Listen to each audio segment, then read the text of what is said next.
Hello everybody, and welcome to JBSR's 25 Days of Christmas.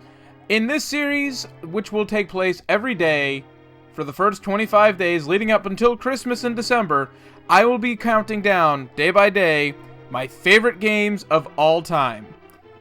We start off with an entry in the Zelda series that most people would argue is the best. While I disagree with that idea, as you will see later this month, clearly the first Zelda game I ever played holds a special spot in my heart. A huge step forward from the NES Zelda games, it is a little more straightforward than the early entries. However, I am not ashamed to admit that I owned this game for 6 months before we figured out that we needed to slash this bush to get into the castle.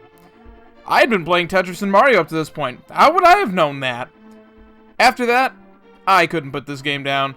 This is one of the few games that I beat as a kid without a strategy guide or Game Genie, and it was fun throughout. Amazing music, nice colorful and slightly silly characters, and of course really tight gameplay. While it isn't the best Zelda title in my opinion, there are a lot of things that have stood out to me even 20 years later. The Dark World element, all the optional items like the medallions, and even most of the dungeons and bosses stand out. It's a cat scorpion with a mask, I mean come on! Sure, the dungeons are all same looking with color swaps and different layouts, but there were some clever puzzles, such as bombing the floor and leading blind into the sunlight. And the fact that you were viewed by some as an outlaw rather than a hero the whole time gives it a different feel than most entries in the series. Plus, this is where the ocarina comes from.